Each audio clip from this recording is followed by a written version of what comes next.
Doctor साहब, supreme court के फैसले और वजाहत के बावजूद इलेक्शन कमीशन की जानिब से अभी तक कोई फैसला नहीं हुआ है। मखसूस नशिस्तों का ये मामला ये कैसे हल होगा? बदकिस्मती है जी, तसादुम की तरफ जा रहे हैं मामला। और इस वक्त आप देखें कि इश्यूज़ क्या हैं, मैं अब तो बार बार रिपीट नहीं करूँगा, ठीक है। इकॉनमी और सिक्योरिटी, इंटरनल एक्सटर्नल, और फिर उनके साथ सबके साथ जो है वो सोशल अनरेस्ट। और ये इस वक्त जो है ये एक बग़ैर वजह के एक इतना बड़ा तनाज़ा खड़ा करना जिसके नतीजे में तसादुम, अब यानी अदालत का फ़ैसला है और उसके ऊपर वो एजाज सादिक साहब ने भी ख़त लिख दिया है। तो देखिए, पार्लियामेंट सुप्रीम है, मेरा नुक्ता नज़र है, ज़ाहिर है इससे इख्तलाफ भी, पार्लियामेंट सुप्रीम है, इसमें कोई शक नहीं। और लेकिन जो आइन का बुनियादी ढांचा है ना, उसको पार्लियामेंट नहीं अमेंड कर सकती। मतलब मिसाल के तौर पे अगर 2/3 भी नहीं, 100% पार्लियामेंट ये कहे कि जी कल से पाकिस्तान में कत्ल करना जायज़ है, फर्ज करें एक मफरूज़ा है, तो क्या जायज़ हो जाएगा? बात यह है कि जो बुनियादी ढांचा है ना आइन का,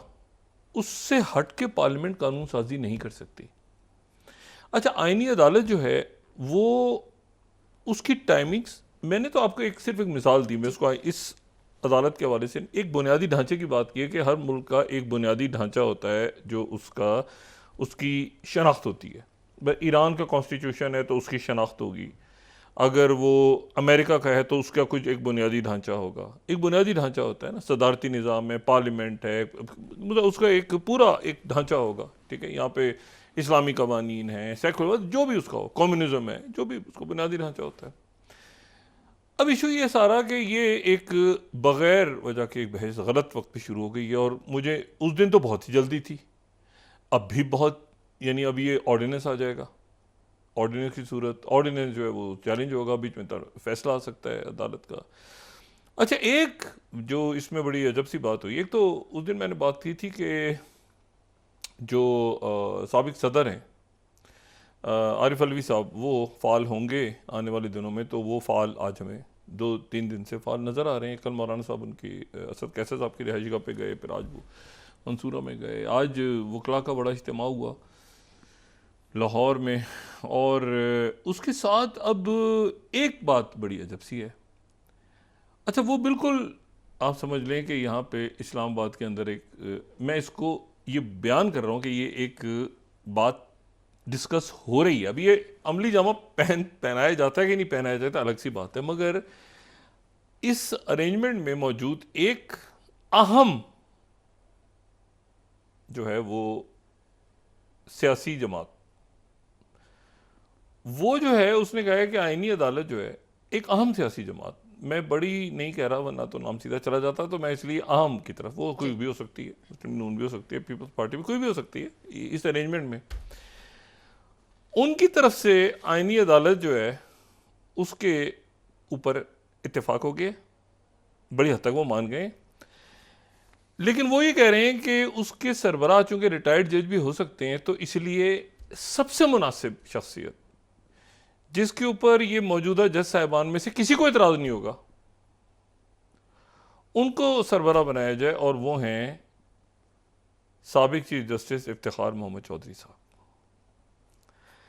अच्छा, आज बिलावल साहब ने तकरीर की है, वकला से खिताब किया, और उसमें उन्होंने ख़ास तौर पे जिक्र किया है कि इफ्तिखार मोहम्मद चौधरी साहब जो हैं वो जो बहाली हुई थी और उसके नतीजे में अब इस अरेंजमेंट में मौजूद शख्सियात जो हैं ये डिस्कस कर रही हैं कि इफ्तिखार मोहम्मद चौधरी साहब के नाम पे वो भी बहुत, मतलब उनका भी एक कुछ, मतलब हमारे लिए तो बड़े काबिल एहतराम है, वो कुछ जमातों का कहना ये है कि, या किसी जमात का कहना ये है कि उनका भी फिल था बहुत, तो उन पर भी कोई इतराज़ नहीं है और ये मसला भी हल हो जाएगा। तो और रिटायर्ड की शिकायत तो वो क्यों नहीं, तो ये भी एक नई यहाँ पे गॉसिप कहते हैं ना, वो एक गप ड्राइंग रूम में शुरू हो गई है। तो मैंने जब सुनी, कल भी ये बात चल रही थी, आज भी चली, लेकिन जब बिलावल साहब ने जिक्र किया ना इफ्तिखार चौधरी साहब का, तो अचानक मैंने कहा कि अरे, तो मैंने 24 घंटों में कोई 4-5 दफ़ा ये नाम सुना है दोबारा 12। तो मतलब ये डिस्कस हुआ, और फिर चूंकि उन्होंने जिक्र किया कि जी वो ये तरमीम तो उनके साथ ही तय हुआ था ना सारा मामला, और वो अगर वो तरमीम ना होती तो उसके नतीजे में अदालत इस शक्ल में ना होती। ये जितने सुप्रीम कोर्ट के जज साहिबान और हाई कोर्ट के जज साहिबान हैं, ये 19वीं तरमीम के नतीजे में ही मौजूद हैं। ठीक है, उसी तरीके से अपॉइंटमेंट होती है, उसी तरीके से चुनाव होता है, उसी तरीके से जो भी तरीकाकार है, मतलब नॉमिनेशन नहीं होती, नामजदगी नहीं होती। अच्छा, अब ये है कि तो ये देखते हैं कि अब ये टकराव, ये मामला किस तरफ जाते हैं, क्योंकि दुनिया और ख़ित्ते के हालात तय करेंगे कि पाकिस्तान में क्या होगा, और वो फोर्स करेंगे रियासत को कि वो संजीदा फैसले, बड़े फैसले ले। रियासत से मुराद सब हैं, मतलब उसमें अवाम भी हैं, लोग भी। एक टिपिंग पॉइंट आ जाता है ना किसी रियासत का कि उससे ज़्यादा उसमें इंतशार खलफिशार अदारे लड़ रहे हैं आपस में, IMF के मामला, तो उधर बॉर्डर्स के ऊपर क्या हालात हैं, क्या हालात नहीं है, मतलब दुनिया की सिचुएशन आप देखें। तो अब उसमें यह है कि पाकिस्तान के पॉलिटिकल सिनेरियो की तरफ बाद में बात करता हूँ। पहले तो कल हमने बात की थी कि वो पेजेस के ऊपर डिटेल में हमने बात की थी। उसके साथ ही जब ये प्रोग्राम वाइंड अप की तरफ जा रहा था तो हमने कहा था कि उसमें जिक्र किया था कि वॉकी टॉकीज़ जो हैं, वॉकी टॉकी उसमें भी धमाकों से वो भी जो है वो फटना शुरू हो गए हैं। अच्छा, अब ये जो वॉकी टॉकीज़ हैं वो तो ताइवान की कंपनी थी जो हमने कल जिसका जिक्र किया था। ये जो वॉकी टॉकीज़ हैं ये ICOM ये है जापानीज़ कंपनी, और ये जो हैं ये वॉकी टॉकीज़ ये बनाते हैं, और ये जो हैं इन्होंने आज अपनी वेबसाइट पे, ये मैं सेकंड स्लाइड दिखाऊं कि इन्होंने वजाहत की है इसमें कि इनका कहना ये है, 2 इनकी आई हैं, फॉलोअप भी है और एक थर्ड स्लाइड में काउंट। पहले तो इन्होंने कहा कि ये प्रोडक्ट्स जो हैं इनकी, उन प्रोडक्ट्स के बारे में इन्होंने कहा कि ये ख़त्म हो चुकी हैं 10 साल पहले। ये ICV82 जो मॉडल है वो 10 साल पहले 2004 से 2014 तक वॉकी टॉकी यूज़ होता था, और वो अब ऑब्सलीट हो गया, उसको बनाना बंद कर दिया गया, क्योंकि जो वहाँ से वॉकी टॉकीज़ के ऊपर जो फटे हैं, ब्लास्ट हुए हैं वॉकी टॉकीज़, तो उनके ऊपर जो नंबर आ रहा था वो जो पिक्चर्स पे और हर जगह, तो वो ICV82 मॉडल का आ रहा था। लेकिन फिर फॉलोअप में उन्होंने कहा कि दूसरी जो है थर्ड स्लाइड अगर हम दिखाएं तो उसमें उन्होंने कहा कि हम इसकी तहकीकात कर रहे हैं अभी,